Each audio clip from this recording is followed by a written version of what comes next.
Good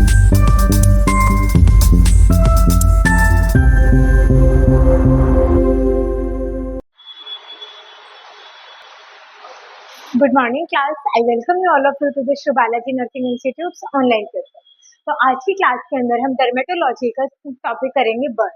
तो burn के अंदर क्या होता है, डैमेज ऑफ स्किन इंटीग्रिटी। हमारी जो स्किन इंटीग्रिटी होती है, ये जो लाइनिंग होती है पूरी स्किन की, वो क्या हो जाएगी, डैमेज हो जाएगी। ड्यू टू किसकी वजह से, हीट, या तो कोई बर्निंग सेंसेशन है उसकी वजह से, या कोई केमिकल स्पिल आउट हो चुका है हमारी स्किन में उसकी वजह से हो रही है, या रेडिएशन थेरेपी हो रही है जैसे कि यूवी एक्सरे रेज उनकी वजह से हो रही है, इलेक्ट्रिसिटी कोई इलेक्ट्रिक एप्लीकेंट्स या फिर करंट की वजह से लग रही है, एंड इनहेलेशन, कोई भी हमने इनहेल कर लिया कोई भी सब्सटेंस जो कि हमको बर्न कोज कर रहा है हमारी बॉडी पे।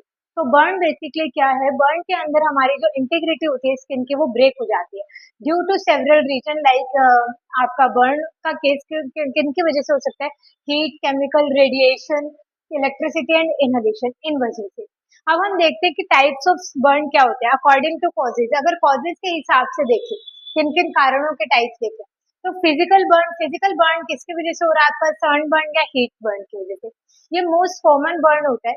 केमिकल बर्न किसकी वजह से हो रहा है, आपका एसिड की वजह से। इलेक्ट्रिकल बर्न इलेक्ट्रिसिटी की वजह से हो रहा है जो कि करंट हो रहा है। Next is radiation burn, radiation by highly energy rays की वजह से आपको देखने को मिलता है। देन इनहेलेशन बर्न के अंदर क्या होता है, हम कोई गैसियस सब्सटेंस को इनहेल कर लेते हैं।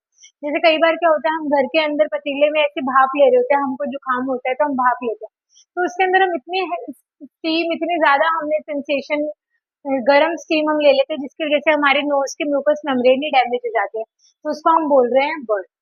नेक्स्ट आता है डिग्री। अकॉर्डिंग टू अगर डिग्री की बात करें तो क्या होता है, फर्स्ट डिग्री के अंदर क्या होता है, सुपरफिशियल थिकनेस बर्न, जो ऊपर की ही लेयर के अंदर बर्न हो रहा है उसको हम बोलते हैं सुपरफिशियल। नेक्स्ट आता है एपिडर्मिस इन्वॉल्व। इसके अंदर एपिडर्मिस, आपकी स्किन की बेसिकली 3 लेयर होती है,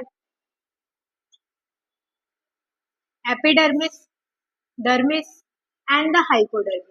इसके अंदर क्या इन्वॉल्व होती है, सिर्फ डर्मिस इन्वॉल्व होती है, मतलब कि सिर्फ ये वाली लेयर। अगर ये वाली लेयर इन्वॉल्व हो रही है तो क्या होता है, रेडनेस और पेनफुल सेंसेशन आपको देखने को मिलेगी। स्किन ब्लैंचेबल का मतलब होता है अगर हम स्किन को प्रेस करेंगे तो वो कैसा होगा, व्हाइट मार्क अपेयरेंस कर देगी। जैसे यहाँ पर अगर बर्न हुआ है तो मैं इसको ऐसे करूंगी तो यहाँ का एरिया व्हाइट हो जाएगा, तो उसको बोल रहे हैं स्किन ब्लैंचेबल है। नो ब्लिस्टर, कोई ब्लिस्टर फॉर्म नहीं होगा, किस कंडीशन में, एपिडर्मिस में, और ये रिकवर हो जाएगी आपके 5 to 7 डेज में। तो ये था आपका फर्स्ट डिग्री बर्न। नेक्स्ट आता है आपका सेकंड डिग्री बर्न, जो कि पार्शियल थिकनेस बर्न होता है। पार्शियल थिकनेस का मतलब होता है डर्मिस आपकी ट्रू लेयर होती है स्किन की, जिसके अंदर सारी nerve supply, blood supply, muscles present होती है। तो ये वाले क्या होते हैं, आपकी पार्शियल, आधी ही बर्न हुई है, एपिडर्मिस एंड हाफ डर्मिस, तो उसको बोला गया है partial thickness burn. Superficial partial burn, ऊपर वाला पार्शियल बर्न हो रखा है, या फिर डीप पार्शियल बर्न। डीप मतलब बिल्कुल नीचे वाली लेयर।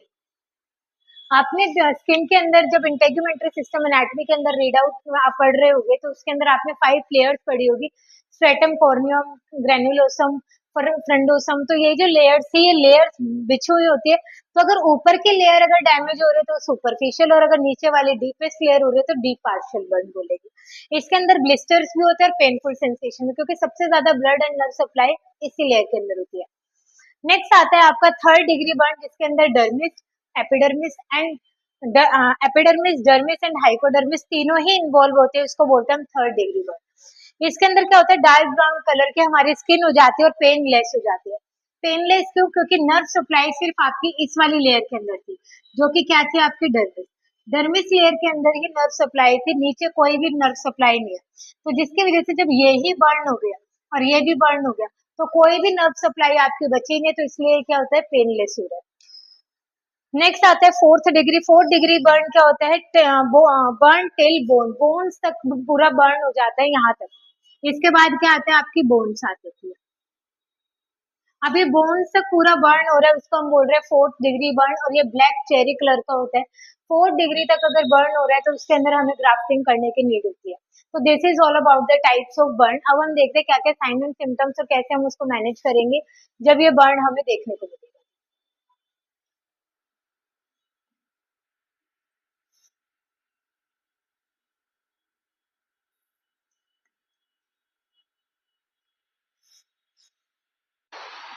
नेक्स्ट हम देखते हैं साइन एंड सिम्टम्स क्या क्या हमें बर्न के केस में देखने को मिलेंगे।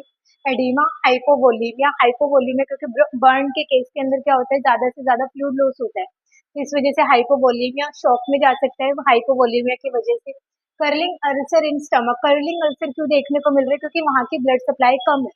Next is paralytic ileus. Paralytic ileus का मतलब होता है पेरिस्टाल्सिस, मूवमेंट डिक्रीज हो रखी है पेशेंट की, इम्यूनिटी कम हो जाएगी, hypotension, tachycardia, bradycardia, hyperkalaemia and hyponatraemia जैसे साइन एंड सिम्टम्स हमें देखने को मिलेंगे। अब ये है हमारा बॉडी सरफेस एरिया कि पेशेंट के हमने पहले बॉडी सरफेस एरिया को कैलकुलेट करना है और उसी के अकॉर्डिंग हमने क्या करना है, मैनेजमेंट को कंटिन्यू करना है। अगर इसके अंदर क्या होता है, अगर कोई भी बर्न का केस है और कहीं पर फायर के अंदर पेशेंट अटके हुए हैं, तो उसको अगर हम इवैक्यूएट कर रहे हैं तो हमने क्या करना है, सबसे पहले उसको सीन सेफ्टी मेंटेन करानी है।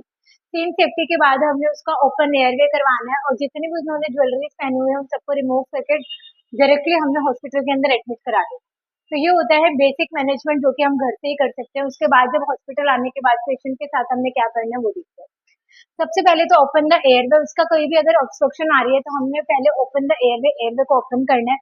स्टार्ट ऑक्सीजन, ऑक्सीजन को स्टार्ट कर देना है। वाइटल साइंस को चेक करेंगे, क्योंकि वाइटल साइंस के अंदर हमने देखा है कि यहाँ पर हमें ऑलरेडी चेंजेस मिलेंगे BP wise, BP, pulse rate and respiratory rate के अंदर, इसलिए हमने पहले वाइटल चेक करना है। फ्लूइड को स्टार्ट करना है। इसके अंदर फ्लूइड हम आरएल को एडमिनिस्टर कराएंगे। आरएल क्योंकि यही है जो कि हमारे इलेक्ट्रोलाइट्स को यहाँ इस टाइम पे बैलेंस कर पाएगा। कैलकुलेट करेंगे टोटल बॉडी सरफेस एरिया को कि कितना हमारा बर्न हुआ है।